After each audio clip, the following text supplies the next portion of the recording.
গরু পাচার মামলায় গ্রেপ্তার হয়েছিলেন অনুব্রত মণ্ডল। সিবিআই তাকে গ্রেপ্তার করেছিল, ইডিও তাকে গ্রেপ্তার করেছিল। গতকাল ব্যক্তিগত 10 লক্ষ টাকার বন্ডে সুপ্রিম কোর্টের নির্দেশে জামিন হয়েছে অনুব্রত মণ্ডলের। অনুব্রত মণ্ডল আজ সকালেই, অর্থাৎ আজ 24 সেপ্টেম্বর সকালেই কলকাতা বিমানবন্দরে নামেন এবং সেখান থেকে তার বাসভবন, বীরভূমে তার বাসভবন নিচুপট্টি এলাকায় তিনি প্রবেশ করেন এবং প্রচুর মানুষ ভিড় করে রেখেছিল। গাড়ি, যেই গাড়ি করে তিনি পৌঁছাচ্ছিলেন সেই গাড়ি প্রায় এগোতেই পারছিল না। জনসমুদ্র, যেন দুর্গাপুজোর ঠাকুর দেখতে যাওয়ার সময় যেই রকম ভিড় হয় সেই রকম ভিড় আজকে তার পাড়ায়, নিচুপট্টি এলাকায়। জল্পনা যে অনুব্রত মণ্ডল আজকেই হয়তো মমতা বন্দ্যোপাধ্যায়ের সঙ্গে দেখা করবেন। ইতিমধ্যেই মমতা বন্দ্যোপাধ্যায় বোলপুরে রয়েছেন প্রশাসনিক সভার কারণে, এবং একটা স্পেকুলেশন ছিল যে অনুব্রত মণ্ডল হয়তো এই প্রশাসনিক সভায় থাকতে পারে। মমতা বন্দ্যোপাধ্যায় অনুব্রত মণ্ডলকে পলিটিক্যালি হোক বা পলিটিক্সের বাইরে গিয়ে হোক, অনুব্রত মণ্ডলের প্রতি মমতা বন্দ্যোপাধ্যায়ের স্নেহ আছে।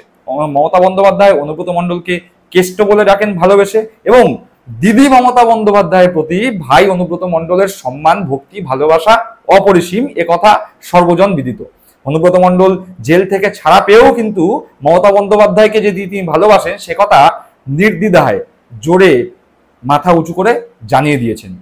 এই অনুব্রত মণ্ডল যখন একটি পুজোর আগেই, সামনে একটি পুজো, অনুব্রত মণ্ডল ছাড়া পেয়ে নিজের বাসভবনে ফিরেছেন, এরকমই একটি দুর্গাপুজোর আগে অনুব্রত মণ্ডল গ্রেপ্তার হয়েছিলেন। যখন অনুব্রত মণ্ডল গ্রেপ্তার হন তখন মমতা বন্দ্যোপাধ্যায় কিন্তু বলেছিলেন ষড়যন্ত্র হয়েছে, অনুব্রত মণ্ডলকে আটকে রাখা হয়েছে। অনুব্রত মণ্ডল যখন ছাড়া পাবে তখন যেন তাকে বীরের সম্মান দিয়ে ফিরিয়ে আনা হয়। বীরভূমের তৃণমূল কংগ্রেস কর্মীরা, তৃণমূল কংগ্রেস নেতারা কিন্তু দিদির সেই কথা রেখেছেন। অনুব্রত মণ্ডলকে সত্যিকারেরই বীরের সম্মান দিয়ে ফিরিয়ে আনা হয়েছে। রাস্তায় ফুল ছিটিয়ে, মালা পরিয়ে, ঢাক বাজিয়ে, উলু দিয়ে, শঙ্খ বাজিয়ে অনুব্রত মণ্ডলকে নিজের ঘরে বরণ করে ফেরানো হয়েছে। এবার যেটা শোনা যাচ্ছিল যে হয়তো প্রশাসনিক বৈঠকে অনুব্রত মণ্ডল মমতা বন্দ্যোপাধ্যায়ের সঙ্গে দেখা করতে পারেন, কিন্তু অনুব্রত মণ্ডল চাইছেন মমতা বন্দ্যোপাধ্যায়ের সঙ্গে একান্তে সাক্ষাৎ করতে।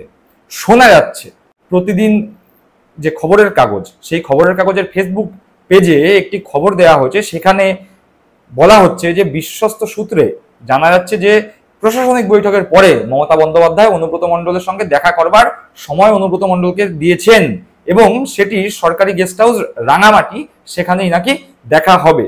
এবং দিদি চাইছেন, অর্থাৎ দলনেত্রী, তৃণমূল কংগ্রেসের সর্বময় নেত্রী, পশ্চিমবঙ্গের মুখ্যমন্ত্রী মমতা বন্দ্যোপাধ্যায় অনুব্রত মণ্ডলকে রাজনীতি সংক্রান্ত কিছু টিপস বা পরামর্শ দেওয়ার জন্যই হয়তো সময়টা দিয়েছেন।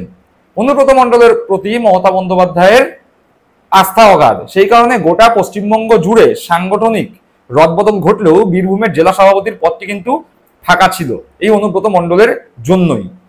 তার মানে বোঝাই যাচ্ছে অনুব্রত মণ্ডলের প্রতি দলনেত্রীর ভরসা অপরিসীম, এবং এই যে ভরসা, এই ভরসার প্রতি অনুব্রত মণ্ডল বরাবর সম্মান জানিয়ে এসছেন। জেল থেকে ফিরে যখন তিনি তার বাড়িতে প্রবেশ করছেন সেই সময়েও তার মুখে একজনেরই কথা, দলনেত্রী মমতা বন্দ্যোপাধ্যায়। দর্শক বন্ধুরা, আপনারা কি মনে করেন এই যে 2 বছরের গ্যাপে ফিরে অনুব্রত মণ্ডল এসছেন, ফিরে আসার পরে তিনি কি আবার স্বমহিমায় যেভাবে বীরভূমের বেতাজ বাদশাহ হিসাবে, বীরভূমের বাঘ হিসাবে গোটা বীরভূম দাপিয়ে বেরিয়েছিলেন, একচ্ছত্র সাম্রাজ্য বিস্তার করে তৃণমূলের পতাকাকে সবার উপরে তুলে ধরেছিলেন, সেই রকম দাপটের সঙ্গেই কি অনুব্রত মণ্ডল আগামী দিনেও নিজের রাজনৈতিক ক্যারিয়ার বরকরার রাখতে পারবেন, নাকি কোনো না কোনো জায়গায় গিয়ে অনুব্রত মণ্ডলের রাজনৈতিক ক্যারিয়ার কিছুটা হলেও টোল খাবে? আপনাদের মতামত গুরুত্বপূর্ণ, আপনারা কমেন্ট করে জানাবেন।